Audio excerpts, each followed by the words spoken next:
ಭಾರತೀಯ ವಾಯುಸೇನೆಗೆ ಸ್ವದೇಶಿ ಹಗುರ ಯುದ್ಧ ವಿಮಾನ LCA-MK-1A ವಿತರಣೆಯ ವಿಳಂಬವಾಗ್ತಾ ಇದೆ ಎನ್ನುವ ವರದಿಗಳಿಗೆ HAL ಸ್ಪಷ್ಟೀಕರಣವನ್ನು ಕೊಟ್ಟಿದೆ. ವಿಮಾನಗಳ ವಿತರಣಾ ಸ್ಥಿತಿಗೆ ಸಂಬಂಧಿಸಿದಂತೆ 5 ವಿಮಾನಗಳು ಸಂಪೂರ್ಣವಾಗಿ ಸಿದ್ಧವಾಗಿದ್ದು ಮತ್ತು ವಿತರಣೆಗೆ ಸಿದ್ಧವಾಗಿವೆ.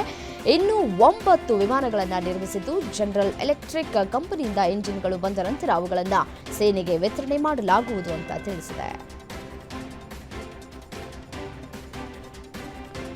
ಉತ್ತರ ಪ್ರದೇಶದ ಮೈನ್ಪುರಿಯಲ್ಲಿ 12ನೇ ತರಗತಿ ವಿದ್ಯಾರ್ಥಿಯೊಬ್ಬ ಶಿಕ್ಷಕಿ ತನ್ನ ಪ್ರೀತಿಯನ್ನ ನಿರಾಕರಿಸಿದ್ದಕ್ಕೆ ಆಕೆಯ ಮೇಲೆ ಭೀಕರವಾಗಿ ದಾಳಿ ಮಾಡಿದ್ದಾನೆ. ರಸ್ತೆಯಲ್ಲೇ ಶಿಕ್ಷಕಿಯ ತುಟಿಗಳನ್ನು ಕಚ್ಚಿ ತುಂಡರಿಸಿದ ಘಟನೆ ನಡೆದಿದೆ. ಗಂಭೀರವಾಗಿ ಗಾಯಗೊಂಡ ಶಿಕ್ಷಕಿಯನ್ನು ಆಸ್ಪತ್ರೆಗೆ ದಾಖಲಿಸಲಾಗಿದ್ದು ಆಕೆಯ ಸ್ಥಿತಿ ಚಿಂತಾಜನಕವಾಗಿದೆ. ಪೊಲೀಸರು ಆರೋಪಿ ವಿರುದ್ಧ ಪ್ರಕರಣ ದಾಖಲಿಸಿಕೊಂಡು ತನಿಖೆಯನ್ನು ಆರಂಭಿಸಿದ್ದಾರೆ.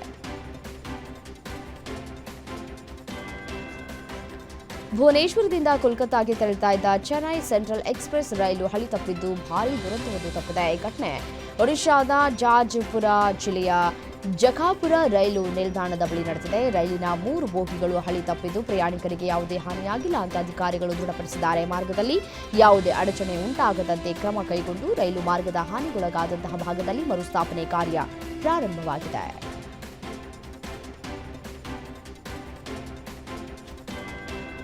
ಕೇರಳದ ಪಾಲಕ್ಕಾಡ್ನ ವಲಯಾರ್ ವಡಕ್ಕೆಂಚೇರಿ ರಾಷ್ಟ್ರೀಯ ಹೆದ್ದಾರಿಯಲ್ಲಿ ಮಿನಿ ಲಾರಿಯಲ್ಲಿ ಕಲ್ಲಂಗಡಿ ಹಣ್ಣುಗಳ ಮಧ್ಯೆ ಸಾಗಿಸ್ತಾ ಇದ್ದ ಸ್ಫೋಟಕ ವಸ್ತುಗಳನ್ನು ಕೇರಳ ಪೊಲೀಸರು ಜಪ್ತಿ ಮಾಡಿದ್ದಾರೆ.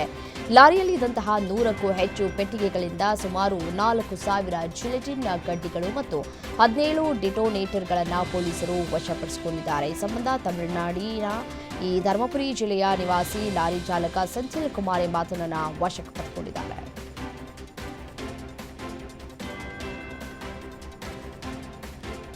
ಮಲೇಷಿಯಾ ಪ್ರಧಾನಿ ಅನ್ವರ್ ಇಬ್ರಾಹಿಂ ಅವರ ಆಹ್ವಾನದ ಮೇರೆಗೆ ಪ್ರಧಾನಿ ನರೇಂದ್ರ ಮೋದಿ ಫೆಬ್ರವರಿ 7ರಿಂದ 2 ದಿನಗಳ ಮಲೇಷಿಯಾ ಪ್ರವಾಸ ಕೈಗೊಳ್ಳಲಿದ್ದಾರೆ.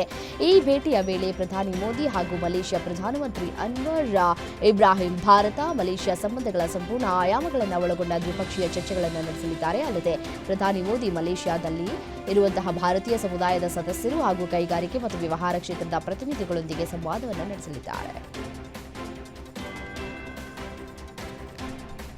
ವ್ಯಾಪಾರ ಒಪ್ಪಂದಕ್ಕೆ ಸಂಬಂಧಪಟ್ಟಂತೆ ನಿಮ್ಮ ಒತ್ತಡಗಳಿಗೆ ನಾವು ಬಗ್ಗೋದಿಲ್ಲ ಅಂತ ರಾಷ್ಟ್ರೀಯ ಭದ್ರತಾ ಸಲಹೆಗಾರ ಅಜಿತ್ ದೋವಲ್ ಅಮೆರಿಕದ ಅಧಿಕಾರಿಗಳಿಗೆ ತಿಳಿಸಿದ್ದ ವಿಚಾರ ಈಗ ಬೆಳಕಿಗೆ ಬಂದಿದೆ. ಸೆಪ್ಟೆಂಬರ್ನಲ್ಲಿ ಮೋದಿ ಅವರು ಚೀನಾದಲ್ಲಿ ಅಧ್ಯಕ್ಷ ಕ್ಸಿ ಜಿನ್ಪಿಂಗ್ ಪುಟಿನ್ ಅವರನ್ನ ಭೇಟಿಯಾದ ನಂತರ ಅಜಿತ್ ದೋವಲ್ ಅಮೆರಿಕಕ್ಕೆ ತೆರಳಿದ್ರು. ವ್ಯಾಪಾರ ಒಪ್ಪಂದ ಮಾತುಕತೆ ವೇಳೆ ದೋವಲ್ ಅಮೆರಿಕದ ವಿದೇಶಾಂಗ ಕಾರ್ಯದರ್ಶಿ ಮಾರ್ಕೋ ರೂಬಿಯೋ ಅವರಿಗೆ ಅಮೆರಿಕದ ಒತ್ತಡಕ್ಕೆ ಭಾರತ ಬಗ್ಗೋದಿಲ್ಲ ಅಂತ ಹೇಳಿ ತಿಳಿಸಿರೋದು ಈಗ ಬೆಳಕಿಗೆ ಬರ್ತಾ ಇದೆ. ಪ್ರಧಾನಿ ಮೋದಿ ರಷ್ಯಾದ ತೈಲ ಖರೀದಿಯನ್ನು ನಿಲ್ಲಿಸೋದಕ್ಕೆ ಮತ್ತು ಅಮೆರಿಕ ಹಾಗೂ ವೆನೆಜುವೆಲಾದಿಂದ ಕಚ್ಚಾ ತೈಲ ಖರೀದಿಸೋದಕ್ಕೆ ಒಪ್ಪಿಕೊಂಡಿದ್ದಾರೆ ಎಂಬ ಡೊನಾಲ್ಡ್ ಟ್ರಂಪ್ ಹೇಳಿಕೆಗೆ ರಷ್ಯಾ ಉತ್ತರವನ್ನು ಕೊಟ್ಟಿದೆ. ರಷ್ಯಾ ಭಾರತಕ್ಕೆ ತೈಲ ಮತ್ತು ಪೆಟ್ರೋಲಿಯಂ ಉತ್ಪನ್ನಗಳ ಒಬ್ಬನೇ ಪೂರೈಕೆದಾರನಲ್ಲ. ಭಾರತ ಯಾವಾಗಲೂ ಇತರ ದೇಶಗಳಿಂದ ಈ ಉತ್ಪನ್ನಗಳನ್ನು ಖರೀದಿಸಿದೆ. ಆದ್ದರಿಂದ ನಾವು ಇಲ್ಲಿ ಹೊಸದನ್ನೇನೂ ಕಾಣ್ತಾ ಇಲ್ಲ ಅಂತ ರಷ್ಯಾ ಸರ್ಕಾರದ ವಕ್ತಾರ ಡಿಮಿಟ್ರಿ ಪೆಸ್ಕೋವ್ ಅವರು ತಿಳಿಸಿದ್ದಾರೆ. ಭಾರತ ರಷ್ಯಾದಿಂದ ತೈಲ ಖರೀದಿಸುವುದನ್ನು ನಿಲ್ಲಿಸೋದಕ್ಕೆ ಒಪ್ಪಿಕೊಂಡಿದೆ ಎಂಬ ಅಮೆರಿಕ ಅಧ್ಯಕ್ಷ ಡೊನಾಲ್ಡ್ ಟ್ರಂಪ್ ಅವರ ಹೇಳಿಕೆಗೆ ವಿದೇಶಾಂಗ ಸಚಿವಾಲಯದ ವಕ್ತಾರ ರಣಧೀರ್ ಜೈಸ್ವಾಲ್ ನವದೆಹಲಿಯಲ್ಲಿ ಪ್ರತಿಕ್ರಿಯೆ ಕೊಟ್ಟಿದ್ದರು. ಮಾರುಕಟ್ಟೆ ಪರಿಸ್ಥಿತಿಗಳು ಮತ್ತು ವಿಕಸನಗೊಳ್ತಾ ಇರುವಂತಹ ಅಂತಾರಾಷ್ಟ್ರೀಯ ಬೆಳವಣಿಗೆಗಳಿಗೆ ಅನುಗುಣವಾಗಿ ನಮ್ಮ ಇಂಧನ ಮೂಲವನ್ನು ವೈವಿಧ್ಯಗೊಳಿಸಲಾಗುತ್ತದೆ. ಈ ನಿಟ್ಟಿನಲ್ಲಿ ದೇಶ ಸೂಕ್ತ ಕ್ರಮಗಳನ್ನು ತೆಗೆದುಕೊಳ್ಳುತ್ತದೆ ಎಂದರು. ಭಾರತದ ವಿರುದ್ಧದ T20 ವಿಶ್ವಕಪ್ ಪಂದ್ಯವನ್ನು ಬಹಿಷ್ಕರಿಸುವ ನಿರ್ಧಾರವನ್ನು ಪಾಕಿಸ್ತಾನದ ಪ್ರಧಾನಿ ಶಹಬಾಜ್ ಶರೀಫ್ ಪುನರುಚ್ಚರಿಸಿದ್ದಾರೆ. ಫೆಬ್ರವರಿ 15ರಂದು ಶ್ರೀಲಂಕಾದಲ್ಲಿ ನಡೆಯಲಿರುವ ಪಂದ್ಯದ ಬಗ್ಗೆ ದೇಶವು ಸ್ಪಷ್ಟ ನಿಲುವನ್ನು ತೆಗೆದುಕೊಂಡಿದೆ. T20 ವಿಶ್ವಕಪ್ಗೆ ಸಂಬಂಧಪಟ್ಟಂತೆ ನಾವು ಭಾರತದ ವಿರುದ್ಧ ಪಂದ್ಯವನ್ನು ಆಡುವುದಿಲ್ಲ ಎಂಬ ಸ್ಪಷ್ಟ ನಿಲುವನ್ನು ತೆಗೆದುಕೊಂಡಿದ್ದೇವೆ ಅಂತ ಪಾಕಿಸ್ತಾನ ಪ್ರಧಾನಿ ಸ್ಪಷ್ಟಪಡಿಸಿದ್ದಾರೆ.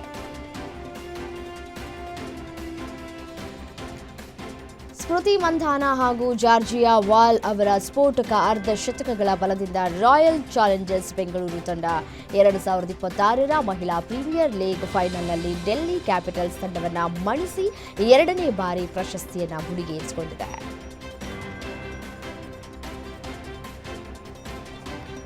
2026ರ ಮಹಿಳಾ ಪ್ರೀಮಿಯರ್ ಲೀಗ್ನ ಫೈನಲ್ ಪಂದ್ಯವು ರಾಯಲ್ ಚಾಲೆಂಜರ್ಸ್ ಬೆಂಗಳೂರು ಮತ್ತು ಡೆಲ್ಲಿ ಕ್ಯಾಪಿಟಲ್ಸ್ ನಡುವೆ ನಡೆಯಿತು.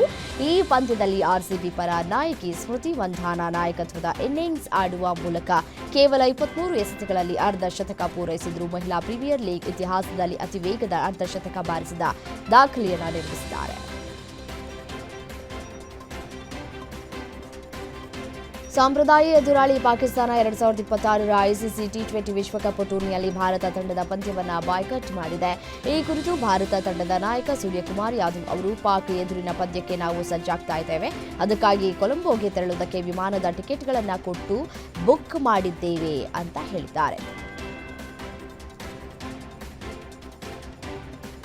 ಮಾರ್ಕ್ ಸಿನಿಮಾ ಸಕ್ಸಸ್ ಆಗ್ತಾ ಇದ್ದಂತೆ ಕಿಚ್ಚ ಸುದೀಪ್ ಟೆಂಪಲ್ ರನ್ ಶುರು ಮಾಡಿದ್ದಾರೆ. ಮೈಸೂರಿನ ಚಾಮುಂಡಿ ಬೆಟ್ಟಕ್ಕೆ ಭೇಟಿ ನೀಡಿ ದೇವಿಯ ದರ್ಶನವನ್ನು ಪಡೆದು ವಿಶೇಷ ಪೂಜೆ ಸಲ್ಲಿಸಿದ್ರು. ಸುದೀಪ್ ದೇವಸ್ಥಾನಕ್ಕೆ ಆಗಮಿಸ್ತಾ ಇದ್ದಂತೆ ಅಭಿಮಾನಿಗಳ ಗುಂಪಾಗಿ ಆಗಮನ ಆಗ್ತಾ ಇತ್ತು. ಈ ಸಂದರ್ಭದಲ್ಲಿ ಸೆಲ್ಫಿಗೆ ಫ್ಯಾನ್ಸ್ ಮುಗಿಬಿದ್ದಿದ್ರು. ಸುದೀಪ್ಗೆ ಪಾಲಿಕೆ ಸದಸ್ಯ ಲೋಕೇಶ್ ಪ್ರಿಯಾ ಸಾಥನ್ನು ಕೊಟ್ಟಿದ್ರು.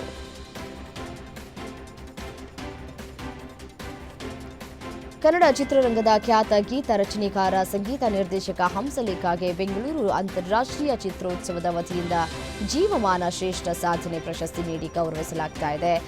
ಇಂದು ನಡೆಯುವ 17ನೇ ಬೆಂಗಳೂರು ಅಂತಾರಾಷ್ಟ್ರೀಯ ಚಿತ್ರೋತ್ಸವವು ಸಮಾರಂಭದಲ್ಲಿ ಹಂಸಲೇಖ ಅವರು ಕನ್ನಡ ಚಿತ್ರರಂಗಕ್ಕೆ ಸಲ್ಲಿಸಿರುವ ಸೇವೆಯನ್ನು ಗುರುತಿಸಿ ಈ ಪ್ರಶಸ್ತಿಯನ್ನು ನೀಡಿ ಗೌರವಿಸಲಾಗುತ್ತದೆ.